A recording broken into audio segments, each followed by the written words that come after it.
So we have got tons of Assassin's Creed Mirage footage and gameplay in the last few days, and some reviewers even got the chance to play it early. From what I've been seeing, it looks really good. It honestly looks really good.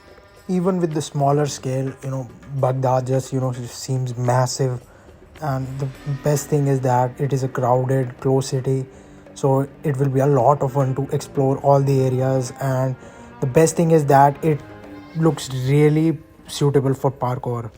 Now, no one should expect the parkour to be like AC Unity's parkour and set themselves up for disappointment. Like the parkour system and a lot of the other gameplay mechanics in general are clearly based off of Assassin's Creed Valhalla. I mean, it was supposed to be a DLC first, but the good thing is that unlike Valhalla, the city and world here is built in such a way, it's designed in such a way to support parkour, and that going from one rooftop to another and just traversing the streets, just hanging and vaulting, it just will feel authentic, and it will give you the feel of the older games of being an assassin, so it will be fun to use. Now, from what I've seen and heard, the melee combat is going to be quite hard. There's light and heavy attacks, you can parry and insta-kill an enemy, but it looks like it's going to be quite hard to take on more than a few enemies at a time, which is a really great thing in my opinion. Like, they're clearly going for like encouraging you to do stealth. That's what me and a lot of other people want from Assassin's Creed, because that is what it is actually about. It's about stealth, it's about assassins, and it's great that we're finally getting it again after so long. Most of us Assassin's Creed fans don't want a mind blowing or industry changing game. We just want a small grounded game that encourages you to do stealth and parkour, and it has a good story. And it looks like Mirage is going to be that game. A lot of the UI, interaction menus, and mini games also are the same ones in Valhalla, but they look more polished and cleaner. I just hope the open world activities and point of interest don't feel bloated and boring like they did in Valhalla. The black box missions we are getting seem to be returning as well, and they look interesting. It looks interesting, but we still don't know how much in depth and focused and branching those are going to be.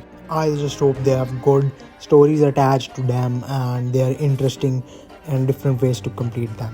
The contracts that you can pick up from the Assassin's bureaus is something that I am really personally looking forward to. I really like stuff like that in video games, like monster contracts and bounties.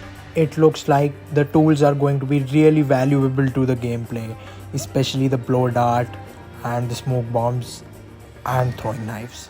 And it's really interesting that you can unlock them in any order you want.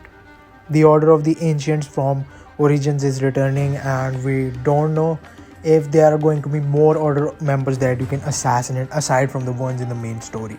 I'm really excited to find out what the story is actually going to be about on October 5th.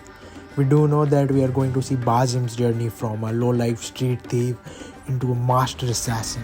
We see his early life before he was recruited by the assassins, and we see him training to become an assassin.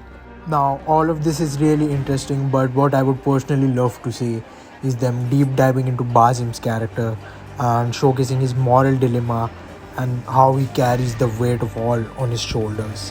A more personal and deeper character arc and story like we've seen in Ezio Trilogy and Black Flag, or even Origins. Like, if the story is even remotely close to those three, I would be very content. Now, the thing that I've been impressed by the most is the world design in detail. Baghdad looks absolutely gorgeous. It looks colorful and lively. The streets are densely populated and full of details. Even the interiors look goddamn gorgeous. Ubisoft has always been great at crafting beautiful looking and historically accurate open worlds. But if what we've seen of Baghdad so far is just the tip of the iceberg, then Assassin's Creed Mirage might be Ubisoft's most beautiful open world yet. And from the looks of it, it's more bigger than we are expecting it to be. Now, I'm not saying that it is going to be a complete back to roots, Unity or Ezio Trilogy like experience. The core gameplay is definitely based off of Valhalla, so we can say that it is going to be a feel of the older AC games with the mechanics and gameplay of Valhalla. Basim is a really interesting character, and an Assassin's Creed game set in a parkour friendly setting that encourages you to do stealth. It has a lot of potential, and I really hope that it turns out just like we all are expecting it to. Now, this is Ubisoft just testing the waters. Like, if Mirage does well and generates enough hype and buzz, then Ubisoft might go all on out with a remake of one of the previous games or a newer one with a much bigger budget and scale. So, this is everything that you have to look forward to in Assassin's Creed Mirage. Be sure to like and share the video and subscribe to the channel for more Assassin's Creed and video game related content.